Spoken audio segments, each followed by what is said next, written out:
Hey, what is going on, everybody? Welcome to the Mama's Legacy podcast. I'm joined here with Tyler What's up?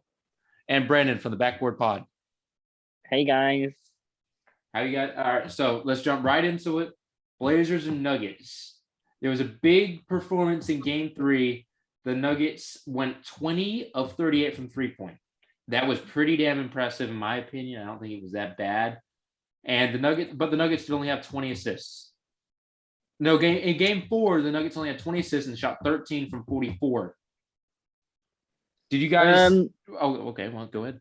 Yeah, I got something on this. It's just so evident how much they miss Jamal Murray because with this team, hit Jokic and Jamal maybe MPJ, but they're really the only ones that consistently can create their own shots, and you can just see how much it's missing right now. I mean, Jokic had one assist in Game 1. It was a career low or something like that. They just really miss Jamal. Well, my thing is from last night, the Trailblazers played, I think, great defensively. I mean, the Nuggets' highest leading scorer was Jokic with 16 points, 1 assist, and 9 rebounds. The second leading scorer in that team was Kambaza. Yeah, I mean, they had to have a big night from Austin Rivers in Game 3.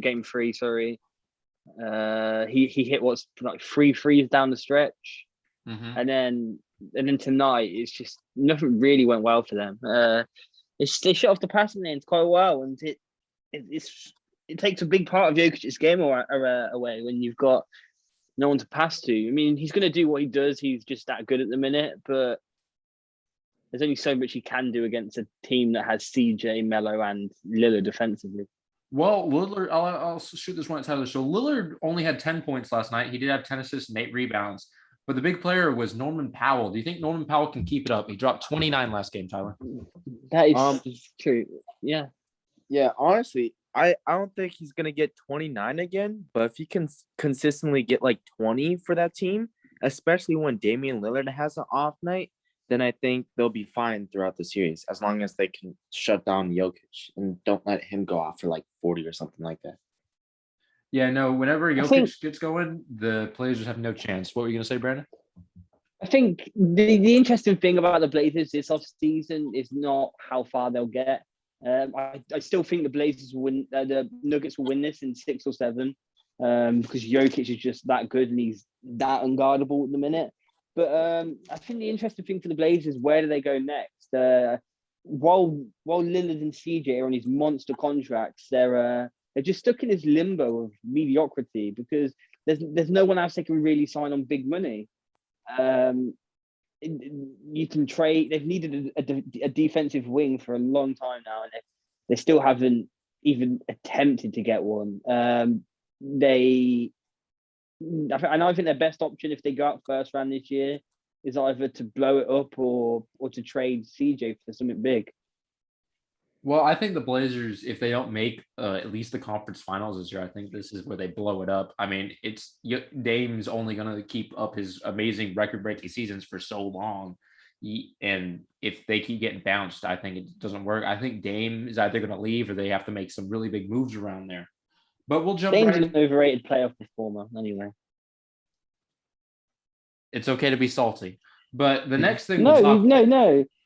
I honestly, it's crazy to think of a person that's regarded as such a playoff performer as Dame when he's only ever been to the conference finals once. He's had maybe 2 great series in his whole career in the conference finals run against OKC and Denver. He had that buzzer beater against Houston, which he was okay in that series. He wasn't as phenomenal. And against Denver in Game 3, he sold.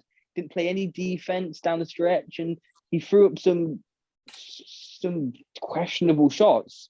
A lot of them didn't fall for him either. So he's never had a very fully solid team, though. This is the most solid I think his team's ever been. No, I disagree. That 2016 team was pretty good. Well, no, 2016 was good, but there are a lot of years where you look at that team. I know, but there's a lot of seasons where you look at them and like that Blazer team doesn't really have the talent to do it.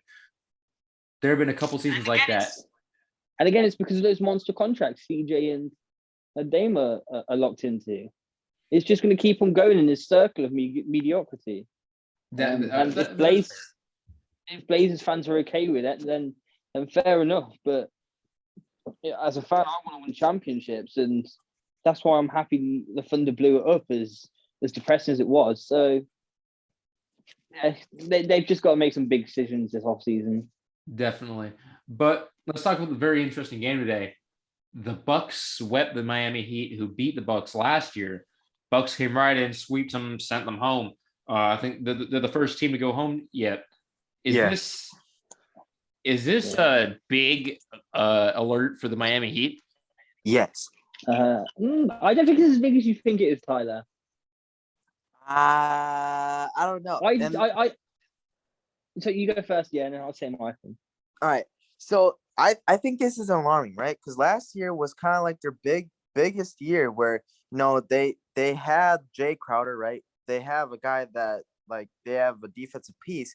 But this year, the entire season, now granted they had COVID that became part, but like everyone knew that they weren't as good as they were last year. And now after just giving Bam a max in the offseason, Jimmy Butler's on like a huge contract. And then you got to think about their contract situation going to next year after just being swept in the first round this year. Duncan Robinson, people are saying, wants like 15 to 20 million. Kendrick Nunn wants a big contract, which they can't afford because like they already gave their big players the big contracts. So they have no money going into next season. That's fair. That's fair. So to me, it was to me last year was never meant to happen. That wasn't in the plan, in my opinion, for the Heat. For me, as soon as Jimmy signed in the off season, what was it? Nearly 2 years ago now. 2 years ago now. They were preparing for this off season because it's a deep off season. Even if LeBron and AD have been locked up, if the Clippers lose against the Mavs, Kawhi's available. I think he'd be a perfect fit for that team. I mean, they were always building towards this offseason, I think. And they're gonna have a big offseason. Jimmy's only in contract for one more year. I can't remember if it's a team or player option, maybe, but he's only in contract for one more year. And yeah, they could have traded for Harden. It's a big what if. They didn't want to give up for Hero. Let's see if that pays off in the future. But I don't think it's as worrying as everyone made out. They couldn't get that offense going, and they were playing against one of the best defensive teams of the last 10 years. I mean, yeah, but when your star player is shooting under 30% and Bam Adebayo is not helping because he was shooting, I think, only like 35%, which isn't any better, really. I think that's kind of alarming. It was a very un-Jimmy Butler-like performance this playoffs, I thought.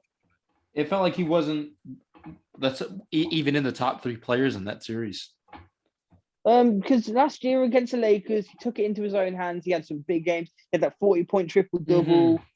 And this year, this series, he just kind of he didn't mind passing up open shots, open lanes to get to the rim. He didn't mind kicking it out, and that was very Jimmy Butler like, in my opinion, when you're down that bad. But he was okay, Jimmy, but he wasn't. Bam. There's no excuses for Bam Adebayo this series. Yeah, and if you think about it, right, you would think, oh yeah, Jimmy had that 40-point triple-double, right? Certainly this year, knowing that he's your best player, you would go to him and you would try to score him a lot, right? Yeah, he just didn't seem like it was weird, wasn't it? He got outscored in this series 60-58 by Bryn Forbes, who's a bench player. Yeah, that was quite embarrassing. I thought Jimmy needed to step it up. He didn't look like he had the hunger like he did in the finals last year. Yeah, I mean, and we can all say last year this isn't the same team as last year. They didn't replace him. And when you replace Jay Crowder with Mo Harkless, you've got some problems. Jay Crowder was so big for them in the finals last year. But I don't think Jay Crowder is the same either right now. He's shooting 5% from 3 in the Sun series. Yeah, Jay Crowder's good defensively though. I still don't think he would have changed this too much. I still think the Heat lose in 4 if you. Jay Crowder was big for them last year, and he's been good for the Suns. He's not shooting well against the Lakers right now. When's the next game for that? Tomorrow? Yes, tomorrow. today for me. So yeah, we'll see. But they didn't address the right areas in the off season, and I think Pat Riley will do that in this off season. All right. Well, I'm gonna say something that is a very, very hot take. I do believe that Tyler Hero is a bubble fraud. Let's not use these. Let's not use I these terms agree. bubble fraud. Well, Let's not use he these had that bubble one bread good. fraud He had that. terms. He did really good last year in the bubble, and then this year, he's disappeared.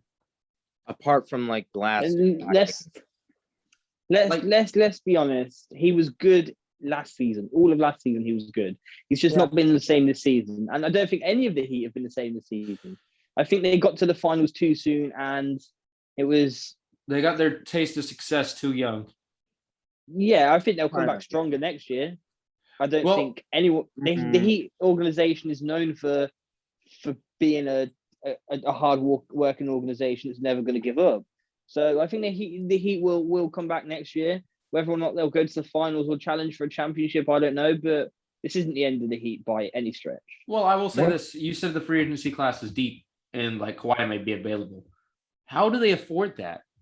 exactly. Yeah, I know. They've got some financial issues, but Either Bam or Butler's got to go if you want somebody like Kawhi. Or if they know the don't, contract and you situation. do sign Kawhi, right? Then you literally are like locked into those three, and then you have to afford everyone at like a minimum. Yeah, Tyler Hero would be gone. Duncan Robinson would have to go. Iguodala wouldn't be coming back. Their And you entire lose team's your gone. entire bench gets gutted. Yeah, Precious, you're not gonna be able to sign him. You have to sign like probably a 50-year-old Joakim Noah on a minimum at that point. I mean, you really have no money to work with. Well, after this season, only one player is right. And after this season, there's only 5 players that are guaranteed to be playing with them next year, and that's KZ Okapala. James will love that. Precious Achua, Tyler Hero, Bam, and Jimmy. I mean, I think it's the end of Goran. That's Gordon's 19 million gone. off the books. Victor Oladipo's gone. That's another 20 million. I think Iggy's they gone, may that's even 15 keep Oladipo. They're not gonna. I do not believe they're gonna get Kawhi. Yeah, why would you trade for Oladipo if you're just gonna get rid of him after injury? It makes no sense to trade for him to not play and then just not. Well, keep they him. traded. They got who did they get off their books? Kelly Olynyk. He was on Him the and Avery stupid Bradley, money, who were isn't he? both on 1-year contracts and a first-round pick. No, was it a first? Yeah, they got a pick swap, first-round pick swap. Well, they've still got a lot of money to. I mean, They might, don't. I don't. They think don't have can- enough money for like Kawhi. Yeah, another thing can't- is like there's money issues, right? But then don't they like didn't they get rid of a bunch of picks so they have like no picks either? I still I think think they have a they- couple picks. I don't think they have as many as other teams do, though. Okay, because I thought they got rid of like a bunch of picks, and so they don't have a pick to like 20. No, for Oladipo, they only gave up 1 first. Okay. But I honestly don't think this Heat team, unless Bam Adebayo comes back looking like he did last year and Tyler Hero steps it up again, I don't think. this Bam team won't is- have another season. Bam won't play like that again next postseason. Oh, Because speaking of which, just remember how good he was last year against Boston, Milwaukee, and Pace and Indiana. There's no way he plays like that again. so 2 things for me is like one on the flip side from Miami, you also have to think so Miami beat Milwaukee last year, right? And I think the biggest reason for Milwaukee beating them this year is they upgraded from Eric Bledsoe and went with Drew Holiday, Yeah. and he fits that team so much more better. Yes, no, Drew Holiday was a huge pickup. this is true. So there's that. It's not and getting then- enough spoken about either. Yeah. I'm being perfectly honest. I think the Bucks have a very decent shot at beating the Nets. The Yeah, Nets honestly. proved yesterday that they can't. In the first 2 games they played well defensively, but yesterday they were shocking defensively. And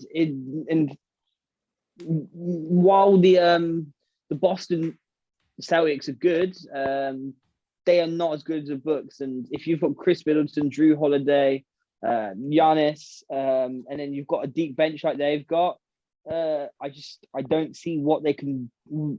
If there's a way that the Nets can beat the Bucks. No, I've I mean, really got even the- defensively, the Bucks match up really well against the Nets. I mean, you can put Mhm. Drew Holiday on either Kyrie or Harden. He's going to slow them down. Giannis, you put him on KD. He's going to slow him down. Middleton, you throw him on whoever. He's going to slow them down. And then they're Exactly. getting very good bench scoring. Portis is stepping up. Ben Forbes especially is stepping up. And they got PJ Tucker who can come off the bench and play defense on whoever you want. He can play defense on 1 through 5. Yeah, and he's a reliable shooter from the corner. Even Brook Lopez is turning up. He had 25 today. Exactly. Brook Lopez in this series was so amazing on Bam. It's kind of ridiculous. Yeah, I think Brook Lopez is mean- one of the very big reasons why Bam was this postseason. Yeah, Bam, dude. Bam took a huge step down from last year.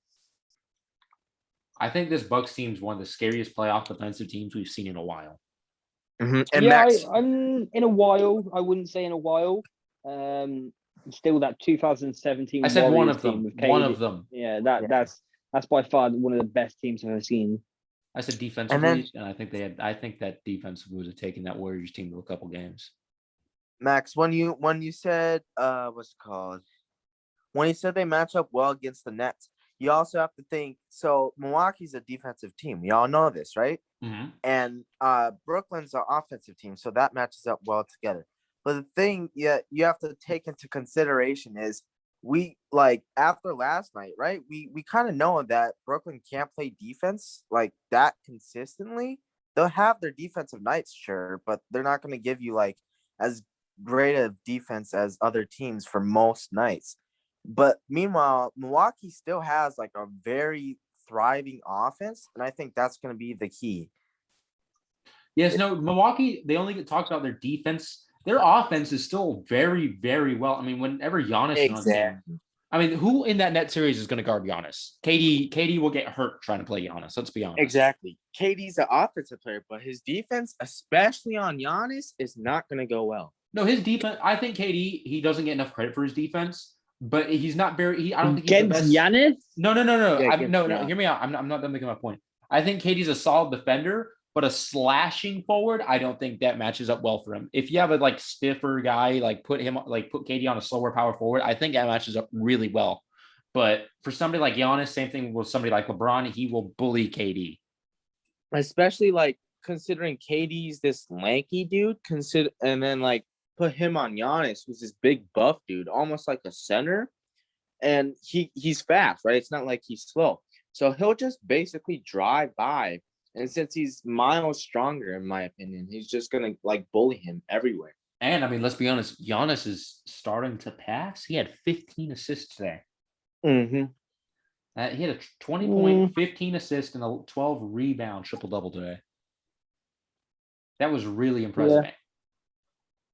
But let's jump right into it. it. Can I just Oh, yeah, go ahead. Can I just say, Russ is having himself a game tonight. He's got 26 points, 12 rebounds, and 10 assists off 50%, 50% from the field, and they're still losing by 30 points. A free Russ, man, free Russ. But let's jump right into this Hawks-Knicks series. Let's just get it right out there. Julius Randle is shitting the bed right now. Can we all agree there? Julius Randle deserves to be on the Shanghai Sharks. All right, okay. I don't know what's wrong with him. I want to see him play more aggressively. He's like Bam in a sense. He's settling for shots that aren't his. And I mean, let's not get it right. He's not a bad player. People saying that he's a bad player, it's wrong. But he's just settling for shots that aren't his area of expertise. I mean, Derrick Rose is having himself one hell of a series. In fact, it feels like prime Rose. Oh, it feels so good, but I don't know why. I don't know if it's because he's nervous, but he's just settling for shots that aren't his area of expertise. Go ahead. I will say this though, RJ Barrett, they're all shipping the blame on Randall. But RJ Barrett is also playing terrible. He had 7 points in 30 minutes lost against the Hawks in the last game. Yeah. Tyler, you were saying something? So the funny thing is watching the Knicks fans, how they've completely switched their opinions throughout like the past 2 years. They wanted nothing to do with Julius Randle last year, and then going into this year's offseason, they wanted him gone ASAP. And then he has a huge year, and they're all praising him, and they're all calling him like an MVP player, right? And then now Yeah, he's but that's going back to his understandable. old form, and they like literally want him out of there again. It's crazy how much they swindle. No, that is Yeah. very true. Can I just say the New York Knicks, though, their fans at the Garden, that is even watching it on TV, it's incredible. Yeah, Oh, no, it is quite incredible. Speaking of the Garden, though, I hate how there's this narrative that Trae Young is the Madison Square Garden killer. When I mean, yeah, he had a game 1 winner, but like it's game 1. Anything could happen. They lost the second game by like what, 15, I think, right? Yeah. So like yeah, it was a great shot, but I wouldn't go as far to say he's a Madison Square Garden killer in game 1. And I think that's his first playoff series, right? Yes, I believe. Yeah, so I want to go that far. And it was starting to make me mad because I was seeing it everywhere. I'm like, I want to go that far. If the Knicks win tomorrow against the Hawks in Atlanta, I think it's very difficult for Atlanta to go back to the Garden and take another game with that crowd. I honestly, I think Atlanta's I think Trae Young's feeding on that energy. Yeah, because like Trae Young, I don't know. But Trae Young might be, but some of the other younger guys may not be. Well, if Randall keeps playing like he is and RJ keeps playing like he is, I mean, they only really need Trae Young to tear up. Because if you really think about it, right, you know how you can kind of tell when teams have the momentum in a series? Yeah. It kind of feels like Atlanta has that momentum right now. It's basically like being led by Trae Young, because Trae Young's giving you like 30 a night consistently. He's not getting he's not getting you 30. He's getting like 20, 25 to 30. Like last game he dropped 21. He's also getting like 10 to 15 assists. Which is the thing I do not like about Trae is he needs to stop pulling up from free. I'm not too opposed to it. I don't like it that much, but I mean, the guy's gonna, like, let's be honest for a second. Eventually, he's gonna start draining those. I disagree. Because, like, if you really think about it, yeah, you might get better at shooting deep threes throughout your career, but if you're jacking it from half court consistently, then they'll almost just let you shoot because there's a very low percentage to make that shot. No, I don't think he should do it as often as it is, but I'm not opposed to him. I'm not for him just not shooting those deep threes anymore. He's shooting around 34% this year from free. It's not as high as you'd expect for someone like him. You know what? I did not know that. Maybe he should cut back a little bit on that. But let's jump into our last thing real quick because we got to get this covered. Kawhi and Paul George have been steady right now for the Clippers. But the Mavericks, I mean, other than last night, and even last night, Luka dropped 44 and nearly a triple-double. Are the Clippers in trouble? Yes. Yeah. Yes. If you don't think they're in trouble, it's delusional. They're 2-1 down, and they're playing tomorrow again in Dallas. They're in trouble. You think Dallas drops 2 straight at home? Say again? Do you think Dallas will drop 2 straight at home? I don't know. It's kind of like a wild card game. I think this is going to be the most pivotal game of the series. I think if the Mavericks go up 3-1, the series is over. But if the Clippers can tie it up, I think there's a very solid chance the Clippers win this. Just remember, there's only 4 teams in the whole history of the NBA that won a series after going 2-0 down at their home court. Yeah, but the Clippers do have, like, let's be honest for a second. We've slandered them a lot, but they still have Kawhi and they still have Paul George. All right, okay, but Luka Doncic is the most unguardable player in the league currently, right now. That's true, but what is Kristaps contributing? Yeah, I was gonna say you might have Luca, but Kristaps is looking like Julius Randle. Both of them horrible. No, Horrible. Kristaps is looking worse than Randall. Exact, like, dude. Kristaps is getting bullied by Patrick Beverly. If that doesn't say something, then I don't know what does. Tingus Pingus is the only center worse than Andre Drummond. Change my mind. I really think they should be giving Maxi Kleber some more minutes. He was playing really good yesterday when he was on the floor. Yeah. No, Maxi Kleber's playing really solid. I like Finney Smith. Finney Smith has been playing excellent this series, in my opinion. Can we just talk about some of the decisions in that game? Go Did ahead. anyone watch it? I watched about half of it. So, Man went down, didn't he? Because apparently, by the way, what is a physical taunt? I had to Google what that was. I still don't know what a physical taunt is. I had to Google it. I'll Google it again because it didn't even come into context where when that was. So this is so a physical taunt is for example, Hassan Whiteside makes dead ball contact with the opponent, Marquise Chris in a taunting manner. The ball wasn't dead last night when he got given the physical taunt. What is it? A violation? A foul? To me, that wasn't even a foul. That was a flop.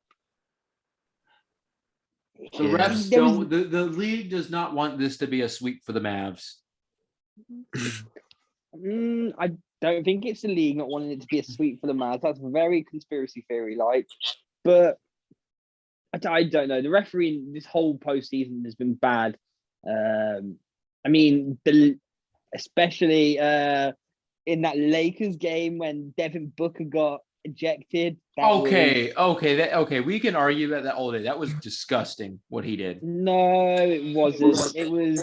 No, that's one of the most dirty plays you can do. Here. No, that's one of the most dirty plays. You're playing kick Jay Crowder in the balls. That was accidental. Oh yeah, because after I've landed from a jump shot, I kick someone in the balls too. Man, when I come down to England, I'll kick you in the balls when we play. Come, Tyler. That wasn't. Devin Booker should have been ejected, should he? No, I think pushing somebody in the back when they're midair is one of the most dangerous plays you can do in the NBA. Americans are pussies then. No, if you're in the air and someone pushes you, you could easily land down the wrong way, and that wasn't an ejection. It really wasn't an ejection. And I think the whole of this playoffs, the whole of these playoffs have been I pretty think if soft. it's not, I think if it's not an ejection, it's at least a flagrant. Yeah. No. Dude, shoving somebody when they're up in the air is really dangerous. Yeah, I wouldn't say ejection, but I would say flagrant probably. No, yeah, especially in a game that close, you can't eject him. Yeah, but yeah, it's just the referee in this whole postseason has been dreadful. We just talk about how CP3 tried to throw LeBron's arm out of socket. Not just the postseason. Yeah, I know, but there's more spotlight on it right now, Tyler. I said it when we were doing our podcast at the start of the season. It just feels like since the bubble, the refereeing has been dreadful. All the officials have been awful, and it's not been great. What do you say about Chris Paul, Max? He tried to dislocate LeBron's arm. Just throwing it out there. No, shut up. By the way, Chris Paul being injured is a very big factor as to why you're 2-1 up in this series. No. And game 2, AD fixed his game. I think. Yeah, LeBron is really not healthy, and he's not 100%. You know what? He's not 100%, but I think he's like 80-85%. He's fine. No, he's not even 80-85%. There's just times where he can drive to the rim, and he just isn't doing it at the minute. He was laughing when Crowder was on him and stuff. He's at least 80-85%. No, I don't. I think he's taking a step back right now. He wants AD to start tearing up. I think that's what it is. No, but yeah, back to the Clippers and the Mavs. Yeah, I do think the Clippers are in trouble here. They can say as much as they like. We're not listening, but when you're 2-0 down and you've lost your home court advantage, it's an issue. I wouldn't be worried if I was the Mavs. You've really got nothing to lose. Everyone expected the Clippers to come out of this series, but the Clippers have got everything to lose. They've given all of their draft picks to the Oklahoma City Thunder. Kawhi can leave this season, and he will if they are a first-round exit. They've signed Paul George to this massive contract. So, yeah, they've got massive issues. I think they trade Paul George and Kawhi's gone if they make it out. If they don't make it out of here, they need some picks back, and they will do whatever to get some. Yeah. I think that's what they've got to do. Yeah. I said that. I also said that. Like, didn't I say that the first time you guys came on that they should trade them? I don't remember. I could have sworn I did. I've been saying it for a while. The Clippers need to blow it up because they're not winning. That duo was a little bit questionable in my opinion. I think Kawhi should have joined Jimmy. It wasn't questionable though. No, I don't think the duo is questionable. I think Paul George and Kawhi Leonard is a match made in heaven. They're too similar. No. I think the Kawhi and Paul George partnership is a match made in heaven. I think it's a team they built around them. They're still starting Patrick Beverley.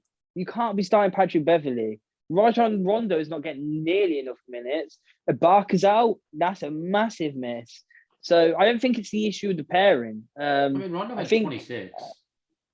I think you're a bit biased because you're a Lakers fan. But, no, I'm okay. I don't think it's a terrible matchup. But what about Kawhi and Jimmy together? No. No, that wouldn't work either. Yeah, Paul George is much better than Jimmy Butler in terms. No. In terms of fit, definitely. I don't think so. I think Jimmy works better with a second guy. Well, yeah, for Kawhi work better for a second guy, but for Kawhi, I think no, because Jimmy takes the game very seriously. You saw what he did to the Timberwolves because they weren't taking the game seriously. He destroyed them all. Kawhi takes the game probably the most serious, other than Jimmy Butler. Yeah, but it's just not. It's just not logical to match them up together. Yeah, I think it'd be great. Yeah, because two guys that want to be the number one guy. No, Jimmy doesn't mind not being the number one guy. That's the thing. Jimmy does not mind that too much. That he's been trying to get Bam more involved. Yeah, but this is still his team, and Kawhi would want that to be his team as soon as he walked in, and it's really not logical. Well, it wouldn't be his team because Kawhi can't have a team. He needs a leader on a team. The Raptors, that was Kyle Lowry's team. He was the leader of that team. Yeah, but Kawhi won them the championship. He wouldn't have done it without Kyle. They don't even get out of the first round. He wouldn't have done it without Kyle, and it's showing this year. He can't do it without a leader. They wouldn't. What? They have no leaders on this team. Yes, Kawhi has no leaders on this team. What do you mean Kawhi isn't? Kawhi's the only one playing well consistently. Okay, well, unfortunately, our time is coming to an end. I really want to thank you guys for coming on. Okay. I'm sorry for cutting this short, but I have a timer on Zoom.